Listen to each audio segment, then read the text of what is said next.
Welcome to The Explainer. Today, we're diving into something that honestly affects almost all of us. We are looking at the hidden costs of the physical stuff surrounding us and the actual hard science behind why letting it go feels so incredibly good. Let's get right into it. So, what if the secret to a happier life isn't getting more, but actually letting go of almost everything you own? I mean, think about it. Right now, somewhere in your home, there are things you probably haven't touched in over a year. Maybe it's an overflowing closet where you somehow still have nothing to wear. Or, that dreaded kitchen drawer packed with a tangled mess of mystery cables for devices you literally throw away back in 2012. Or maybe you've got those infamous boxes sitting in the garage, packed with stuff you're keeping for someday. And, well, someday just never seems to come. We live in a culture that constantly feeds us the lie of accumulation. We're promised over and over that more is better, that true happiness is just one single purchase away. But the reality, all that stuff is quietly and visibly draining your energy. Instead of our possessions serving us, we end up spending our precious time organizing, cleaning, and maintaining them. We essentially stop being active participants in our own lives, and without even realizing it, we just become full-time caretakers of our objects. Okay, let's dive into section 1, your brain on stuff. Here's the thing. Every single object in your field of vision is something your brain actually has to process. Research from the Princeton University Neuroscience Institute shows that physical clutter actively competes for your attention. So when you walk into a cluttered room, your subconscious is immediately forced into this continuous loop of micro decisions. It's asking, is that important? Should I move that? When did I last use that? What if I need it later? Your brain is literally working overtime managing all this visual noise, even when you think you're just kicking back and relaxing. And this brilliantly illustrates the problem. Think of a cluttered room like having 40 browser tabs open on your computer all at once.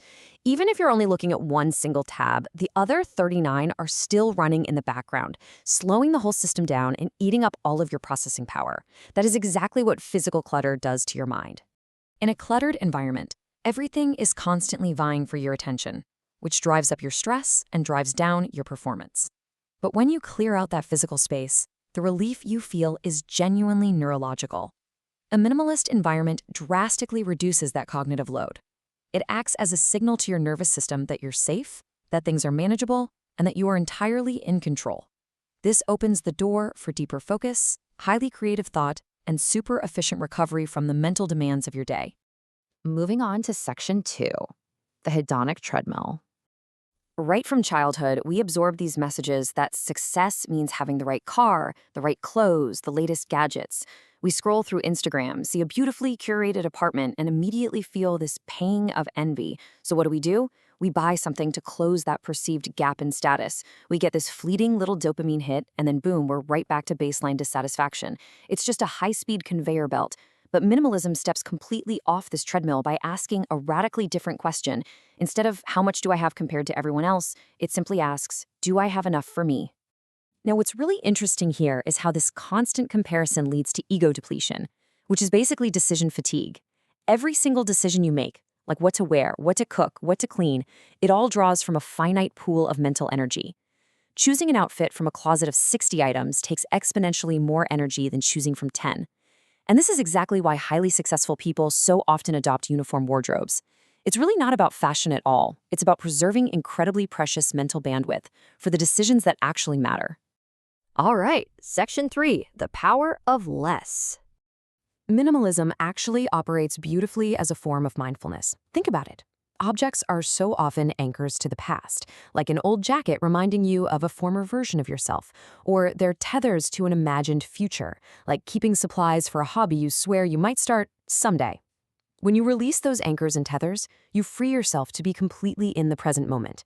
Your attention narrows to what is directly in front of you, which paradoxically creates this massive sense of expansiveness. Simplifying your external world genuinely quiets your internal world. You actually get to, taste the coffee you're drinking right now. Some fascinating studies from Cornell University reveal exactly why this happens. It turns out the joy we get from material possessions fades within mere weeks, not to mention they require constant maintenance. But meaningful experiences, a beautiful sunset, a shared laugh with a friend, a really deep conversation, those things actually compound over time. They age wonderfully in your memory and create stable, lasting well-being. True happiness comes from what you experience, not the next thing you purchase. That brings us to section 4, reclaiming your life. Let's start with the wardrobe reset.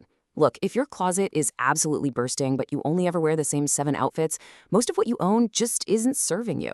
Try keeping only 10 to 15 pieces that you truly, genuinely love. It's honestly shocking how this disproportionately boosts your morning clarity. Getting dressed turns from a stressful 15-minute ordeal of pure frustration into a seamless 2-minute process that sets such a positive tone for your entire day. It really comes down to one golden rule. If you haven't worn it in a year, you are not going to. Just let it go. Let's move to spending and see how this builds. We really need to defeat impulse buying and retail therapy, and this simple 3-step spending framework is definitely your best weapon. First, just pause before making any non-essential purchase. Second, ask yourself, does this genuinely add value to my life? And I don't mean, is it a good deal? I mean, does it actually make your life better? Third, wait 24 hours. That little cooling off period usually reveals that the urge was just driven by a fleeting emotion, which saves you from that nagging guilt that always seems to follow an impulse buy. Now, please hear me on this one. Do not try to overhaul your entire life overnight. Trying to do way too much, way too fast is exactly why most people abandon this. Instead, start by keeping a journal for 1 week, just to build some awareness around what you buy and how your spaces make you feel.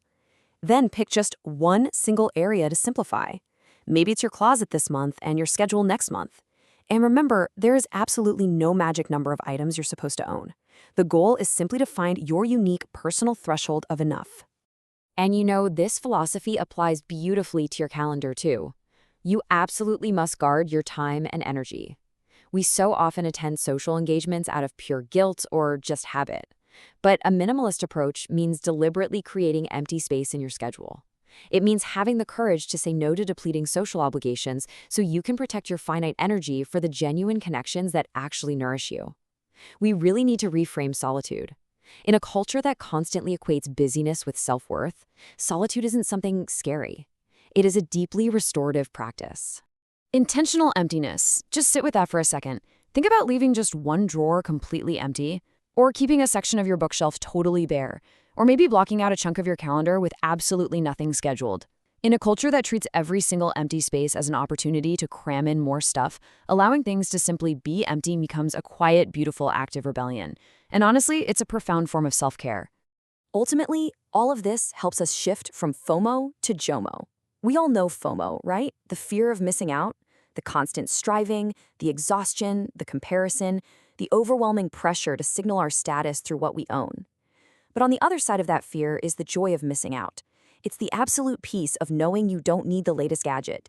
It's the liberating realization that your character, your integrity, and your capacity for love are completely decoupled from your physical possessions. You stop needing things to prove your worth because your worth was never in question to begin with. So, the next time you feel the itch to add one more thing to your life, ask yourself, will this truly make my life better? Or are you ready to discover how extraordinary nothing can feel? Remember, you are already enough, exactly as you are. I challenge you to step off the treadmill, let go of the excess, and finally make room for the life you actually want to live. Thanks so much for joining me on this explainer, and I'll catch you next time.